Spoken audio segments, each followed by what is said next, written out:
घुटने के डॉक्टर अलग नहीं होते थे, फेफड़े के डॉक्टर अलग नहीं होते थे, आंख के डॉक्टर अलग नहीं होते थे, सिर के डॉक्टर अलग नहीं होते थे। गांव में, शहर में एक डॉक्टर होता था, वो एक हॉस्पिटल में एक डॉक्टर रहता था और वो एक डॉक्टर सारी रोग का इलाज कर देता था। उसी तरह से मेरे शंकर महामृत्युंजय कहलाते हैं, वो सारा रोग का एक बार में। अकाल मृत्यु वो मरे जो काम करे चंडाल का, काल उसका क्या बिगाड़े जो भक्त हो महा काल का।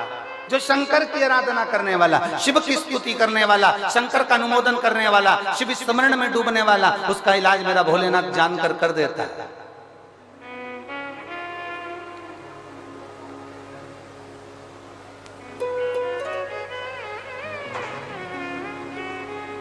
सिर की गोली खाते हो, सिर बंद होता है कि नहीं होता?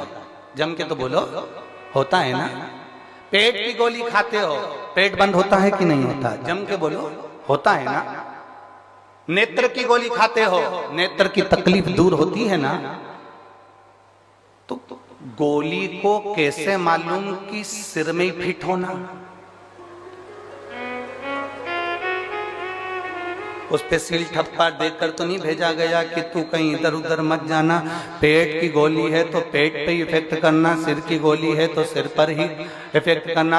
आप गोली को कैसे मालूम होता है कि पैर दुखने की है तो पैर पर असर करेगी, हाथ दुखने की है तो हाथ पर असर करेगी, किडनी की है तो किडनी पर असर करेगी, लीवर की है तो लीवर पर असर करेगी, थायराइड की है तो थायराइड पर असर करेगी, और सिर दर्द की है तो सिर दर्द पर असर करेगी। गोली को खाया जाता है, वो पेट में जाती है और जिस चीज में तकलीफ होती है वहां वो असर करना प्रारंभ करती है। शंकर भगवान पर चढ़ा हुआ जल तुम जब रोज पीते हो, तुम्हारी इंद्रियों में जहां जहां तकलीफ होती है, मेरा महादेव वहां स्वयं आकर उसको अच्छा करना प्रारंभ कर देता है, श्रेष्ठ करना प्रारंभ कर देता है। यहां अपन लोग स्तुति गाते हैं, भोला दुख काटो। इस स्तुति में हमने कभी ये नहीं कहा कि बाबा मेरा सिर दुख रहा, कि पांव दुख रहा, कि हाथ दुख रहा। हमने एक ही बात कही, भोला सब दुख काटो ओ भोला सब दुख काटो। शिव शंकर जपो तेरी माला, भोले बाबा जपो तेरी माला। भोला सब दुख काटो ओ भोला सब दुख काटो। हमने स्तुति में गाया, बाबा मेरा सब दुख काट दीजिए, बाबा मेरी सब तकलीफें काट दीजिए। एक दुख नहीं जिंदगी में, ना जाने कितने दुख हैं, कितने दुख। सबकी अपनी अपनी तकलीफें हैं, सबका अपना अपना कष्ट है, सबकी अपनी अपनी बीमारियां हैं, सबका अपना अपना रोग है, सबका।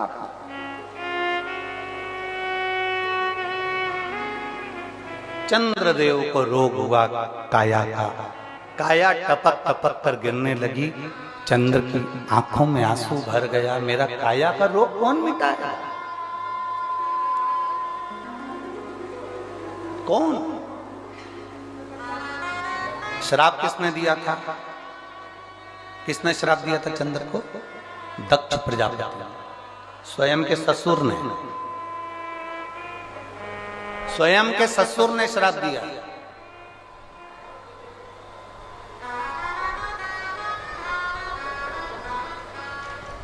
काया का रोग मिटो।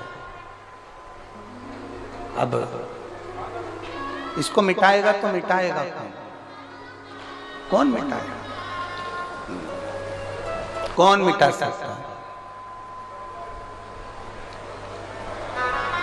चंद्र के मन में खलबली उत्पन्न होने लगी। रोने लगा चंद्र। कौन मेरे दुख को मिटा सकता है?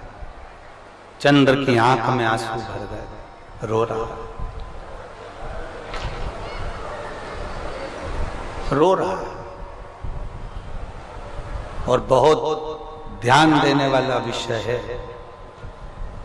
जब चंद्र रो रहा है, चंद्र की आंखों में जल भर गया कि मेरे शरीर में ये रोग पड़ गया। चंद्र भगवान नारायण के पास में जाकर विनय करे कि मेरे शरीर में ये रोग पड़ गया है। चंद्र ब्रह्मा जी के पास जाकर निवेदन करे कि मेरे शरीर में ये रोग पड़ गया है। चंद्र ने कई देवताओं के पास में जाकर निवेदन करा कि मुझे ये रोग पड़ गया है, ये रोग का निवारण कैसे हो सकता है?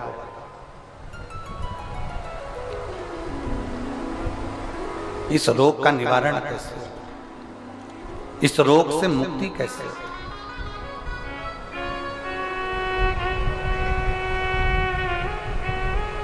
कोई ने कह दिया, चंद्रदेव को कई लोग मिले, चंद्रदेव से कहा तुम ये कर लीजिए, ऐसा करने पर तुम्हें फल की प्राप्ति हो जाएगी।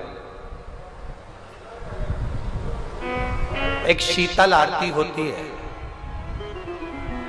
मेरी जीजियों बड़े सावधानी से सुनिएगा। एक शीतल आरती होती है। कभी अगर तुम्हारे जीवन में अगर कभी तुमको ऐसा लगे कि रोग बड़ा भारी हो चुका है और बहुत भारी रोग मुझे घेरता जा रहा है, या डॉक्टर को दिखाने जा रहे हो और तुम्हें ऐसा लग रहा है कि डॉक्टर कोई बड़ी बीमारी बताएगा, तो उस समय पर शीतल आरती का प्रयोग करें। एक पुष्प हाथ की हथेली में रख लीजिए, एक पुष्प हाथ की हथेली में रख लीजिए। और यहां तक शास्त्र कहता है अगर हो सके तो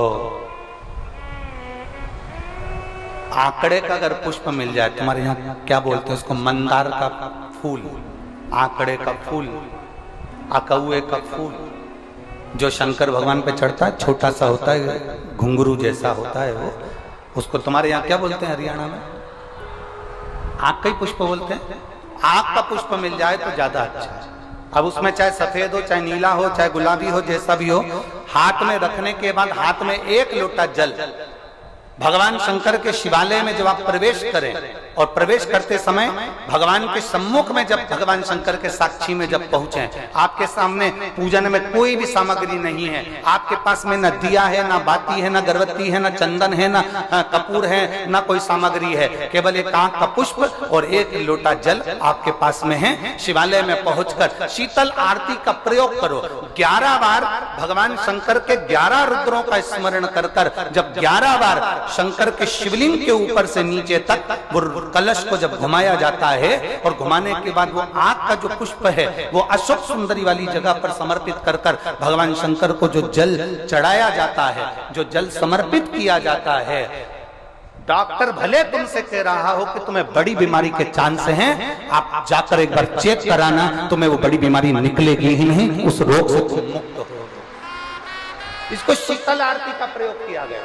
ये शीतल आरती, इसको शीतल आरती कहा। शिव की प्राप्ति का, एक रोग से मुक्त होने का। अब आपसे कोई कहे कि ये शीतल आरती का प्रयोग सबसे पहले किसने करा, तो आपको ध्यान लगाना है इस प्रयोग को। सोमनाथ जी की कथा का स्मरण करिएगा, सोमेश्वर की कथा का स्मरण करिएगा। आप स्कंद पुराण में, शिव महापुराण में सोमनाथ जी की कथा का स्मरण करिएगा। चंद्रदेव को काया का रोग हो गया, रोग इतना भारी था, चंद्र समझ नहीं पा रहे थे मैं करूं क्या। जब देव ऋषि नारद के पास पहुंच गए, नारद जी ने कहा एक पार्थिव शिवलिंग का निर्माण करो, बालू के शिवलिंग का निर्माण करो और समुद्र का ही जल भगवान शंकर को उनके आनंद से आरती कर कर उनको चढ़ाने का प्रयास करो। और शिव ने ऐसी कृपा कर दी कि चंद्र के पास आकर भगवान शंकर ने कह दिया, चंद्र मैं तुझे वर देता हूं, तेरा काया का रोग समाप्त होगा, ये मेरा वर है क्योंकि तूने मेरे शीतल आरती का प्रयोग किया।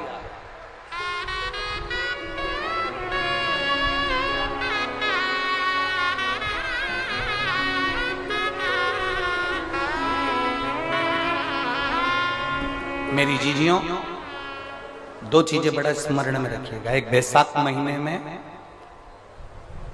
मट्टी के पात्र का जल। अभी अभी क्या चल रहा है? फागुन। अभी क्या चल रहा है? फागुन। जब बैसाख का महीना आए ना,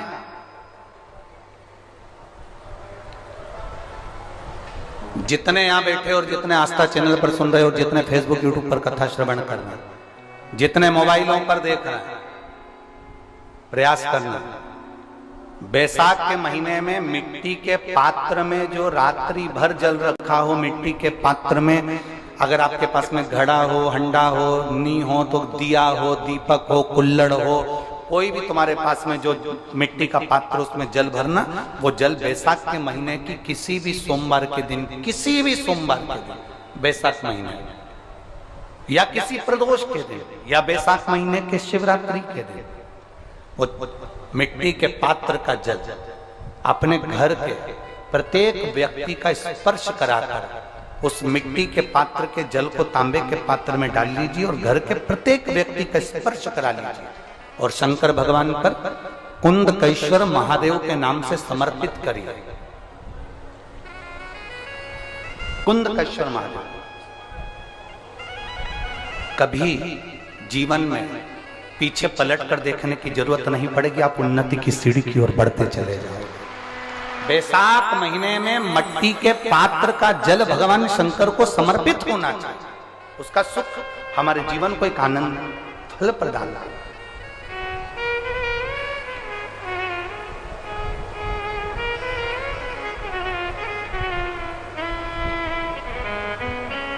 जैसे कहते हैं ना, कोई अच्छा मिले ना मिले, धन मिलने से कोई भाग्यशाली नहीं होता, सत्ता मिलने से कोई भाग्यशाली नहीं होता, वैभव मिलने से कोई भाग्यशाली नहीं होता। महाराज,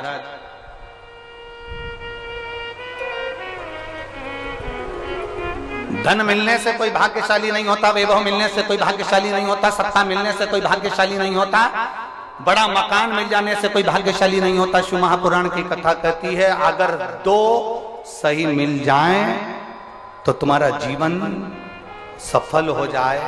एक गुरु सही मिल जाए और दूसरी घरवाली सही मिल जाए तो तुम्हारी जिंदगी स्वर्ग।